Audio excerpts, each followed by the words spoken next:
All right, what do you want me to, in gear or? Go in gear. All right, so this is my shifter. Go full throttle. Okay, and that's my throttle. So this one's gonna go here. And this one, so I'm definitely missing something. We're missing something? Yeah, I'm missing something. It's probably a few brain cells, but so this has to clamp into one of these, and it should be Goes under it. Goes on the bottom. Yeah. Come here. Look at this angle. Yep. See it? Yep. So that's gotta. So that bolt's got to come out then, huh? Yep. All right. The white tape is the throttle. You're gonna remember that, right? No. This does look clean. It's nice, man. For $6 grand. You had this fired up, or? Yeah, he ran it for me on the stand. Nice. Oh no, he didn't. No, he didn't. No, he didn't. No. He showed me a video of it running. Okay. When he picked it up. The reason he doesn't run on a stand is he drains all the oil when he transports them. Okay. And where's this guy? New Egypt. So it's not far. Yeah, he's got his yard looks like the old Trixie's yard. Ah, Trixie's. So that's a shame that place got flooded out. I know. Even after it was flooded, I was still. I need a prop. I was there after the flood. The guy's like, "Good luck." Yeah. That's what he said to me. He said, "There's 4 or 5 trailers out there. Whatever you want, just bring it over here. I'll tell you what it's worth." Yeah. $1 million if you're bringing it over. So maybe this will lift up, and I don't have to. No, I think it's got to come out. Got to come out. You may be able to pivot it off the other pin. This guy Steve gives you 90 days. Nice. So he said any issues in first 90 days, he'll come down and work it out. You know. Well, it's just like anything else. If you're doing the maintenance and the things that need to be done, you're probably not going to have a problem. The other thing he's doing that he was telling me about that's interesting is he has an uncle that is now retired, moved to Florida. And what the uncle did as a side hustle was, here, before you tighten it down, you want to hook it on the thing? Should be able to, right? So where's the other? So we're probably going to, oh no, look at that. It went right in. I thought we would have to adjust it a little bit. And I'm in neutral, so that's good. Yeah, that can go on.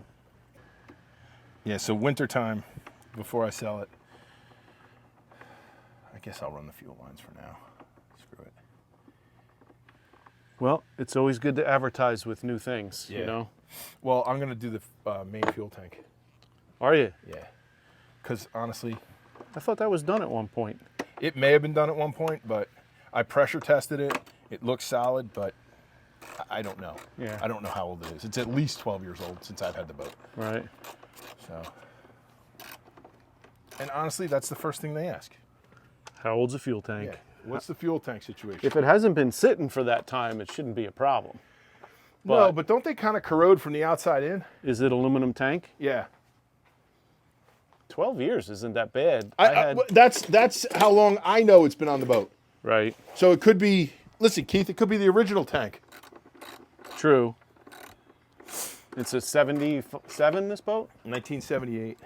So my 86 Wellcraft, I pulled the tank out and just epoxy coated it. It wasn't rotted out. Perfect. Yeah. And it didn't rot inside. No, I've actually put a bore scope inside it and looked. It's pristine inside. Yeah, both tanks. The outside, I had the deck off and looked all around it. Right. No pitting on the top, which is usually where you'll get it. Right. The water sits on top. No pitting or anything on top. So, like I said, I'm comfortable with it. The reason I did all that, and this goes back to figure out what your problems are before you start ripping everything apart. Yep. The fuel fills are on the gunnel. Right. And I filled it up one time, and I had fuel in the bilge. Need a new tank, right? First thought. No, it's the aluminum elbows. Yeah, they rot out. The elbows cracked. Yeah. So what I did was I just moved the fill holes to the side of the console. Oh, I remember you saying that now, yeah. Done. Yeah, now you have new ones, they're there. Yeah, and you know. The clip for that one? Come on, Keith. That's one I'm going to look for when I'm doing 40 miles an hour. All right, so let's see how this thing goes here. So our cables are on the bottom. And then our battery cables are on top. Do you want to cut this tie strap and untwist this? Whatever, yeah, if you want to do that, we can do that. Yeah. Hang on, let me... This is why I wasn't a dentist. That and pesky med school. See, that's what's great about mechanics. If it's not right, you just take it apart and do it again. That's why I don't do tile work. Because when it's not right, you got to jackhammer it up. Our mistakes are less painful. You go, oh, we're going to do that again? So this I should probably pull to the front of the boat, the oil tube, because I don't need it anymore. Right. So why don't I just snip this? Tape it? You want to tape up the end of it before you pull it through? Yeah. And... Well, I have a screw in it, but okay. That's probably not the best. That's oil. Yep. Good. Got the right one, Keith. This time. I didn't have That's expensive Yamalube you're getting rid of there. I took something and put it out for your video to show you one of the reasons why we've decided to go 4-stroke. It's last summer's college fund. Oh, okay. Of Yamalube. Oh. $43 a gallon. Got a deal? Well, no, that's what I went through last summer. Oh, okay. So, and there's actually at Baywood Marina, they if you bring in a Yamalube jug, they'll fill it out of their barrel. So okay, it's like, yeah, there's a lot of places. Yeah, it's like 38 bucks as opposed to 48 or 58. Yeah, and they're making a bundle on that. Yeah. All right, so the old 2-stroke oil line is going away. You think you're going to be able to pull that straight through? Well, it's certainly lubed up. Do you want to put a bolt in this or something, or tape it? I don't know if any tape's going to stick to it, do you think? It's pretty clean. All right. Ooh, a little Gorilla Tape. You don't want it ever to come off. If you want it done relatively permanently.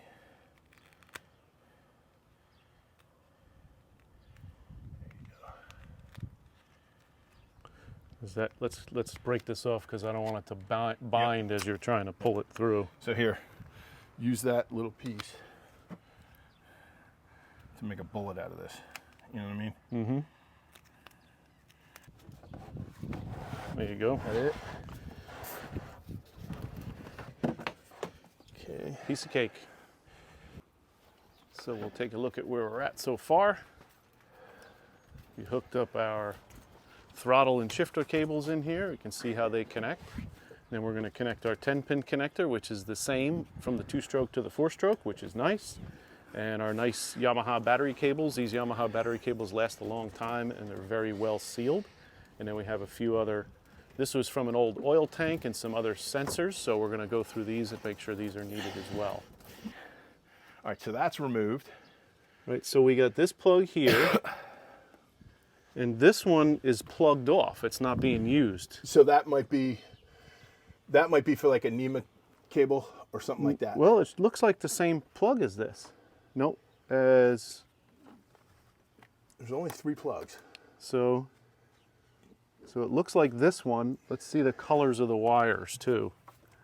That's all taped up.